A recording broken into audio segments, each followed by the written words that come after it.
get questions all the time, and in fact, I'm going to answer a bunch of them in this video alone. But one question that keeps popping up again and again and again and again since the great online e-tailer apocalypse of 2022, what store is going to go belly up next? And the other part of the question people always ask me, is that store bad and big? Let's talk about it.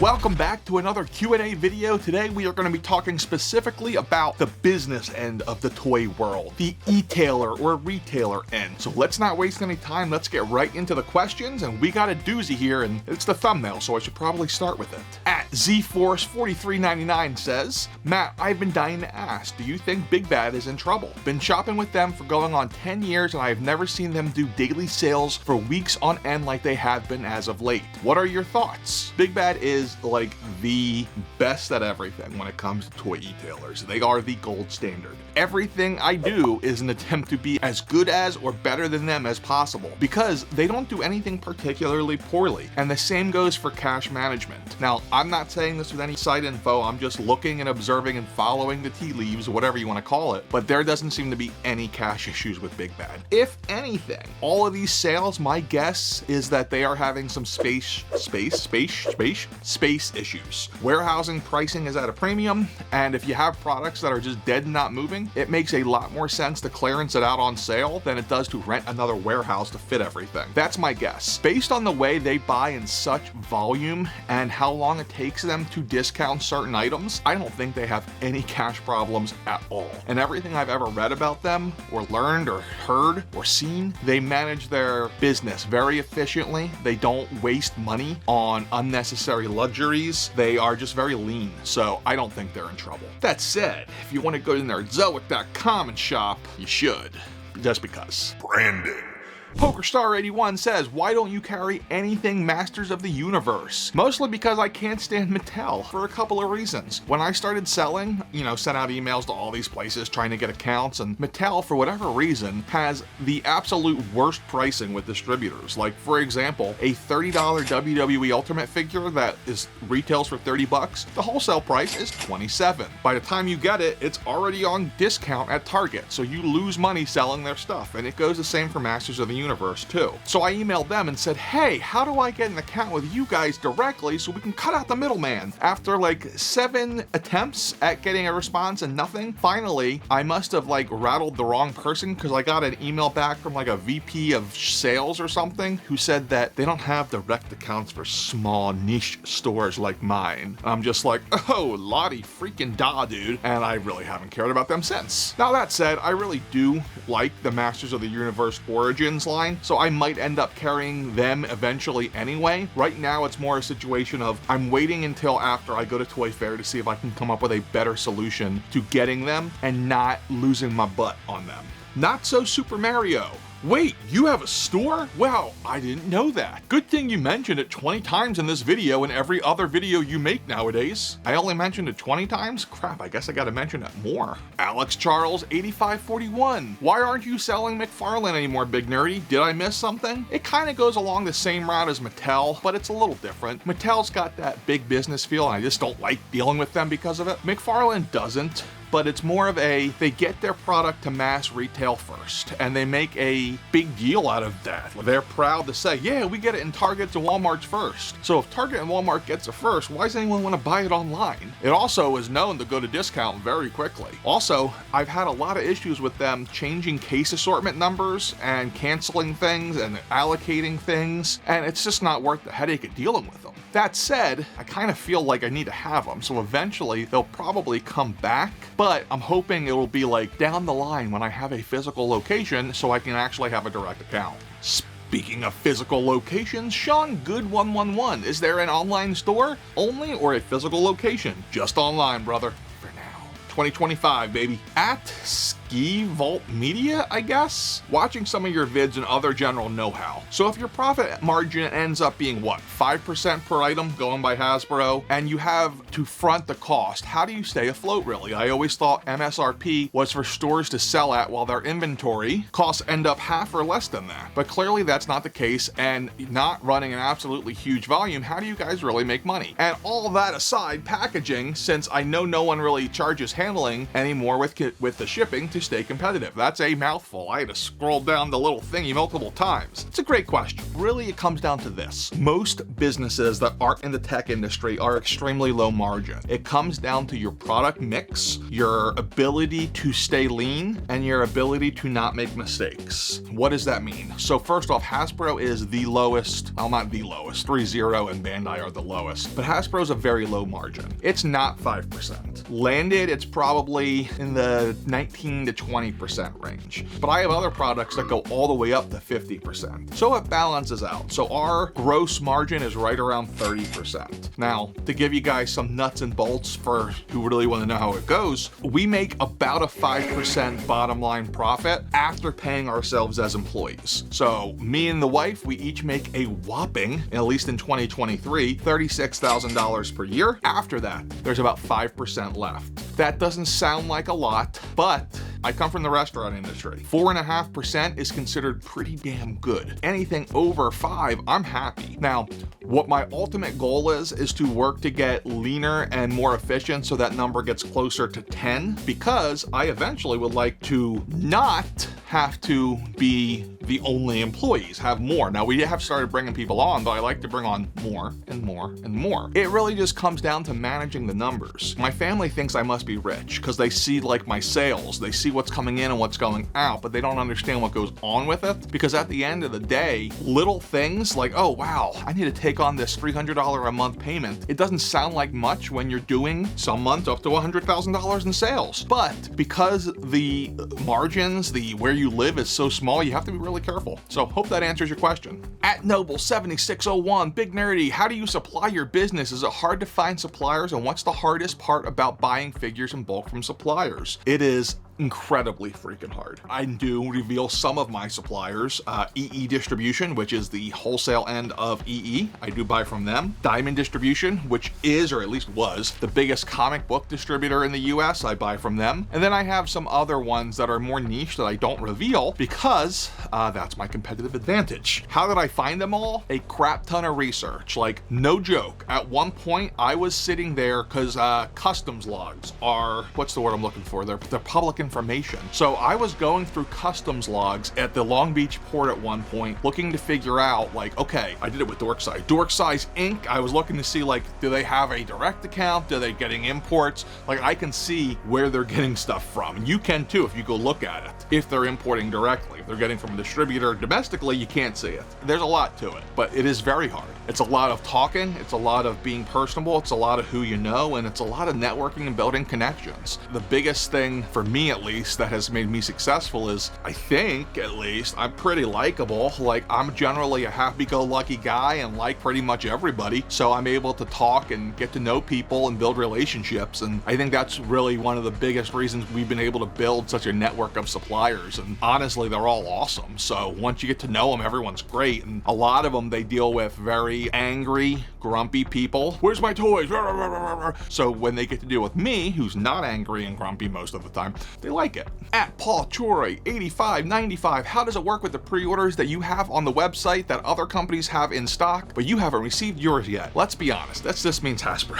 Hasbro's the only one this generally happens with. So I track this religiously because I know how important speed is in this business. Certain companies I get exactly at the same time as the other stores. Some I get before anybody else. NECA, it seems like they take care of the smaller stores first every time, and because we are really freaking good at, as soon as a product comes in, getting the pre-order shipped out and getting it up live on the site, we're usually first, if not first or second for NECA. Mafex, usually it's like a race. Big Bad, for example, me and them, we ship at like the exact same time because usually it goes live on each site within 48 hours of each other. Mezco, Big Bad usually gets it up there a few days ahead of us because they get it a few days days ahead of us. Hasbro, that's the one that's just a complete crapshoot because they buy directly from Hasbro. I do too, but usually I have a different type of account. It's hard to explain, but I don't get things fast directly from Hasbro. I have to buy that from other distributors, and sometimes I'm stuck waiting. Other times I get stuff before them.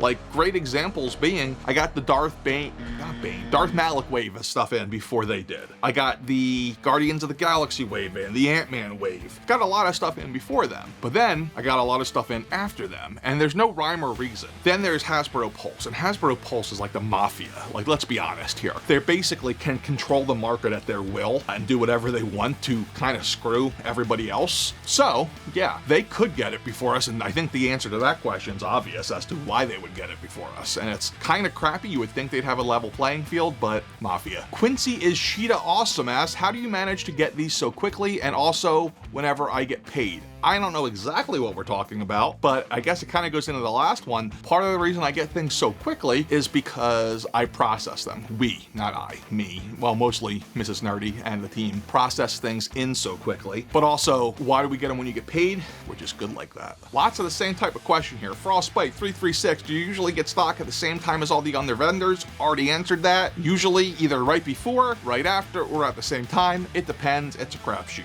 Possibly the best question in here. Pensive Melancholy. What an interesting name that is. So does this mean that you will stop selling Hasbro Marvel Legends? This was on a video where I did a little bit of complaining about them. And only sell the absolute best Marvel action figures from Mafex in your store. Why continue to sell products from Hasbro when other companies are doing better? Currently, you sell all Hasbro brands. Why? You say they're a bad company, they make bad products, but you still sell them. Pretty hypocritical. This is a really great question, and I've been really wanting to answer it. And to be honest with you, there have been times where I've thought to myself, like, hey, am I a hypocrite? Am I the bad guy? But here's the thing. I think it's important to understand the difference between criticism and condemnation. With Hasbro, they are the biggest company in the world for toys, so they have a gigantic target on them. So of course we're going to give them the largest amount of negativity, whether it's me or anybody else. There are a lot of problems with Hasbro, and I don't like a lot of the way they do things with their company. I don't like the way that their pricing's not transparent. I don't like the way they handle their distribution. I didn't like the way they did the whole plastic-free packaging thing, making it sound like it was an environmental concern, when in reality for them it was more about saving the money. I didn't like any of that, but the truth is, every company has things that I do and don't like about it, and there's got to be a line in the sand somewhere. I don't think it's my spot to tell somebody what they should and shouldn't buy. I want to make sure I have the options for all of them if it makes sense for my business at the same time. Also, I still collect Hasbro stuff, so it's not hypocritical at all. I love the Black Series. I love Legends. I like G.I. Joe because I didn't grow up with it, so I can't really love it. But I do think that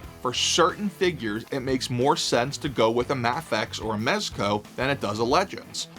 Whenever you have a character who is like, all right, definitive figure time, that is when it says it makes more sense to get the Mafex or the Mezco. A great example would be like classic 185 Spider-Man. Perfect Spider-Man, $100, you don't need to buy another Spider-Man again. Meanwhile, Hasbro's gonna put out a new Spider-Man every other year, making marginal improvements. It's really not worth it. That's where it makes more sense to go Mafex. But then you get situations where it's kind of niche characters. Niche might be the wrong word. More, it's kind of niche representation of characters. A great example is the X-Force Wolverine. I don't want to pay for a Mafex X-Force Wolverine when I can just get a Marvel Legends X-Force Wolverine. Reason being, yeah, I do think the Mafex is better for sure, and I think it's definitely better, overall. It's not 5 times better when it's a one-off character, because funds are not unlimited for me or anyone else. So yeah, I guess I'm rambling a little bit, but in sum, I don't hate Hasbro. I don't think they're a bad company. I don't think they make bad products. I think they have issues for sure, but I think overall the good outweighs the bad, and in many ways the hate has gone too far on them. They absolutely have their place. I absolutely still like them quite a bit. I just like other companies more for certain figures. And even when I do, a lot of the time for most people, it makes more sense to go Hasbro for the price than it does for the Mezco or for the Mafex if that's what they want to do for their collecting. Enrique Ramirez 1988, will we be getting more mystery boxes on the Nerdzoic toy store in the future? Yes. I have been waiting and kind of hoarding some cool stuff for a while now, where I've been buying it here and there. Some of it I don't even buy from wholesale. I ran into a couple of the animated Spider-Mans at Walmart, picked them up. I said, we'll save save these for a rainy day on a box of mystery. And I have some other things like that too. My plan is to wait on mystery boxes until I have enough good stuff for them to sell quickly, because